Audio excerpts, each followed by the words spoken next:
তুমি দিয়ে গোসল করে দিচ্ছে মানে যেটাতে জেলখানা থেকে মনে হয় একটা পাপ মোচন হলো জীবনের সব পাপ মোচন। আমি সংসারটা আমি রান করতেছি, আমার বাবা মা ভাই বোন ভাবি বাস্তি এরা আছে, এদেরকে নিয়ে আমি চলতেছি। আমি চাই আমার জীবনটা নিয়ে আমি এভাবে চলতেই, এইভাবেই লাইফটা পার করে দিতে চাই আমার বাবা মার মুখে হাসি রেখে। আর কারো ঘৃণার পাত্র হতে চাই না, আমি সবার ভালো পাত্র হতে চাই, সবার দোয়া চাই, আমি আর কিছু চাই না। যেই মামলায় আপনি জামিন দিয়ে বের হয়েছেন, জি, কারো উদ্দেশ্যে আপনি কোনো কিছু বলতে চান? না, আমি কারো উদ্দেশ্যে কিছু বলতে চাই না, আমি কাউকে বদনামও করতে চাই না, কারো দোষও দিতে চাই না। এটা আমার নসিবে ছিল, আল্লাহ তাআলা আমার কপালে রাখছে। আপনারা শুনলে অবাক হবেন, ওইখানে তো অনেকের কাজ কাম নাই, কিছু করতে পারে না কেউ। আমি তো ওইখানে আজেরই ছিলাম, 5 ওয়াক্ত নামাজের মনে করেন নামাজি ছিলাম। ঠিক আছে, এইটা আমি চেষ্টা করবো চালায় যাওয়ার জন্য। যখন আমি আল্লাহর উপর ভরসা রাখি, আর কিছু না, উনি যা করবে ভালো করবে আমার জন্য, এটাই আমার আশা। জি জি, মা বাবাকে ছাড়া জীবনের প্রথম ঈদ করলেন জেলখানায়। মা বাবাকে নিয়ে তো জন্মের পর সব ঈদগুলোই করছি, এটাই বললাম। মা বাবাকে নিয়ে জন্মের পর সবগুলো ঈদ করছি, কিন্তু এইটা একটু ডিফারেন্ট ছিল। এটা একটু জেলখানার যে বন্দি মানুষগুলো আছে তাদেরকে নিয়ে করছি। তারা যারা এমন মানুষ আছে যারা হচ্ছে আমাকে 17 সালে ফলো করতো, তারা তারপর থেকে জেলখানায়, তারপর থেকে আমাকে দেখে নাই, প্রথমবার জেলখানায় দেখলো এতদিন পর। তাদেরকে নিয়ে উৎসব করছি, ঈদ করছি, ভালো লাগছে, খারাপ লাগে নাই অতটা। উৎসবের মধ্যে বাবা মার কথা, বাবা মাকে তো অবশ্যই মিস করছি, তাদের জন্য চোখের অশ্রু মনের অজান্তেই চলে আসছে চোখ দিয়ে। এগুলো আর বলে প্রকাশ করার তো কিছু নাই। মা বাবার জন্য সবসময় একটা সফট কর্নার মনের অন্তরস্থলে থাকে, মা বাবাকে ভালোবাসি। আচ্ছা, আমরা শেষ করবো। বলি যে আমি আজকে কিন্তু চমৎকার একটা হাসি দেখতে পাচ্ছি, মানে আপনার দুই পাশে দুইজন মানুষ আছে, কিন্তু গত 20 দিন ধরে কিন্তু এই জিনিসটা দেখিনি। আন্টি আজকে মনে হয় ভোর 5টা থেকে এখানে এসে উপস্থিত। তো আন্টি, এই যে সন্তানকে দুধ নিয়ে আসছেন গোসল করার জন্য, আসলে কি কেন একটু যদি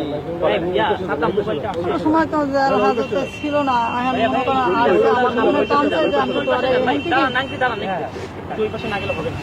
একটু শেষ করে দিবি।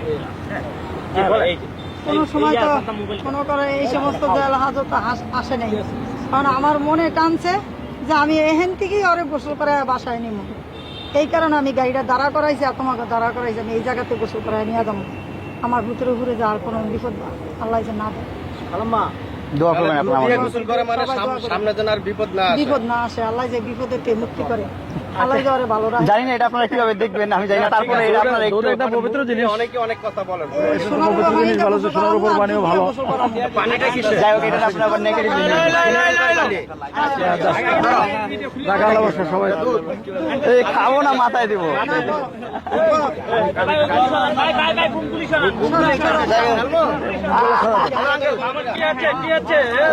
তুমি দিয়ে গোসল করে দিচ্ছে মানে যেটাতে জেলখানা থেকে মনে হয় একটা পাপ মোচন হলো জীবনের সব পাপ মোচন। আল্লাহ দিয়া মুছে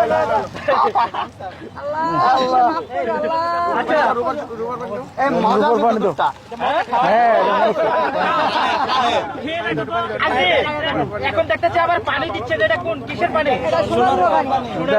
আমার তো দাও একটু, আমার তো এদিকে দাও। আপনারা যাকে এতদিন প্রিন্স মামুন যাকে দেখতেন, তাকে কিন্তু আজকে নতুন আর প্রিন্স মামুনের জন্ম হলো মনে হচ্ছে নাকি?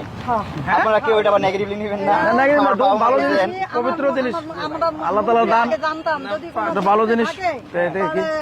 সোনার পানি দিয়া দুধ দিয়া গোসল করে ঘর উড়াইলে মুরব্বী মানুষ, আমার আম্মু অনেক সময় অনেক কথা ভালো জিনিস বলে ফেলে, পবিত্র জিনিস। আপনারা এটা আপনারা নেগেটিভলি নেবেন না, আপনারা একটু আমার মার কথাগুলো একটু নরম ভাবে নেবেন। অনেক সহজ সরল মানুষ, আমার বাবা মা দুজনই। একটু দেন, একটু যাই হোক, এখন আর কি